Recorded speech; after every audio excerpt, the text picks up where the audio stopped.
నిర్మల్ జిల్లాలో అగ్రో డీలర్లు సమ్మెబాటు పెట్టారు. భైన్సాలు ఎరువుల దుకాణాలన్నీ మూతపడ్డాయి. ఎరువులు విత్తనాలు ఫెర్టిలైజర్ డీలర్ల సంఘం రాష్ట్ర కమిటీ పిలుపు మేరకు భైన్సాలు దుకాణాలను మూసివేశారు. కంపెనీలు రైతులకు ఇబ్బంది పెట్టేలా ఉన్న అంశాలను రద్దు చేయాలని, లారీల్లో రవాణా ఛార్జీలు తగ్గించాలని డిమాండ్ చేస్తున్నారు. డీలర్ మార్జిన్ 8% పెంచాలని కోరుతున్నారు. ప్రభుత్వం వెంటనే స్పందించి తమ సమస్యలను పరిష్కరించాలని కోరుతున్నారు.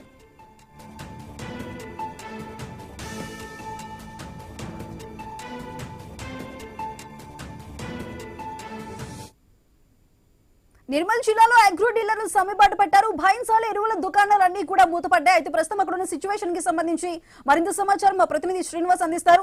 శ్రీనివాస్, చెప్పండి, అగ్రో డీలర్లందరూ కూడా అక్కడ ఎరువుల దుకాణాలన్నింటినీ మూసివేశారు. మరి దానికి సంబంధించి అసలు ఏం డిమాండ్స్ వినిపిస్తున్నారు, ఏం కావాలంటున్నారు? దీనికి సంబంధించి ప్రస్తుతం అక్కడ సిచ్యువేషన్ ఏ విధంగా ఉంది? ఉమ్మడి ఆదిలాబాద్ జిల్లా వ్యాప్తంగా కూడా ఇటు తెలంగాణలో ఎరువుల దుకాణాల్లో మూతపడ్డ పరిస్థితులు అయితే ఉన్నాయి. మరోవైపు ఇటు ఆన్లైన్ విధానంతో పాటు ఎఫ్ఓఎల్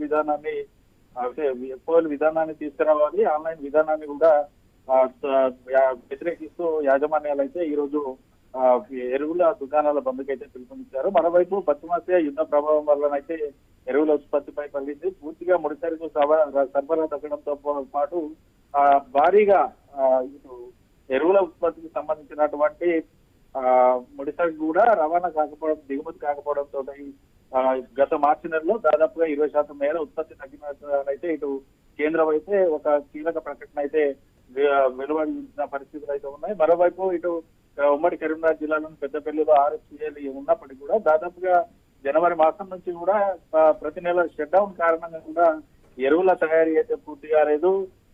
దీంతో ఈ ఏడాది కూడా రైతులకు కూడా పూర్తి స్థాయిలో ఎరువులు అందించే పరిస్థితి అయితే లేదంటూ కూడా షాప్స్, ఫెర్టిలైజర్ షాప్స్ యజమానులు అయితే చెప్తున్నారు. ఫెర్టిలైజర్ షాప్స్ నుంచి వస్తున్న డిమాండ్ అయితే ఒకటే, ఏదైతే ఈ ఆన్లైన్ విధానం తీసివేయాలి, ఎఫ్ఓఎల్ విధానాన్ని తీసుకురావాలంటూ వారైతే కోరుతా ఉన్నారు. ఖచ్చితంగా తాము డిమాండ్లను కనుక ఎరువుల కంపెనీలు పరిష్కరించకపోతే మాత్రం నిరవధిక సమ్మెకు పోయే దిశగానైతే అడుగులు పడతాయంటూ కూడా వారైతే హెచ్చరికలు అయితే జారీ చేస్తున్నారు. ఇప్పటికే మహారాష్ట్రలో దాదాపుగా 20 రోజులుగా ఫెర్టిలైజర్ షాప్స్ యజమానులు అయితే సమ్మె చేస్తున్న పరిస్థితులు అయితే ఉంది. మరో 2 వారాల తరపున అయితే 2 వారాల తర్వాత ఇటు ఖరీఫ్ సీజన్ ప్రారంభమయ్యే అవకాశం ఉంది. ఈ నేపథ్యంలో ఇప్పటికే షాప్స్ కూడా సరిపడా ఎరువులు అయితే స్టాక్ రాలేదు. మరోవైపు షాప్స్ మూసివేసి ఉండడంతో రైతులు అయితే కొంత ఆందోళన అయితే వ్యక్తం చేస్తున్నారు. ఖచ్చితంగా కేంద్ర రాష్ట్ర ప్రభుత్వాలు సమన్వయంతో ఇటు ఫెర్టిలైజర్ షాప్ యజమానులకు సంబంధించిన సమస్యలు పరిశీలించాలి.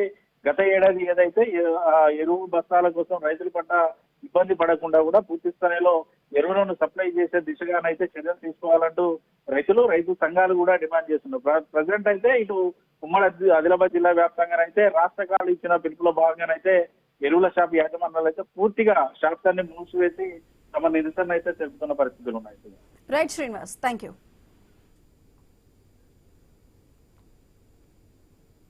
తెలంగాణ వ్యాప్తంగా ఫెర్టిలైజర్స్ అండ్ పెస్టిసైడ్స్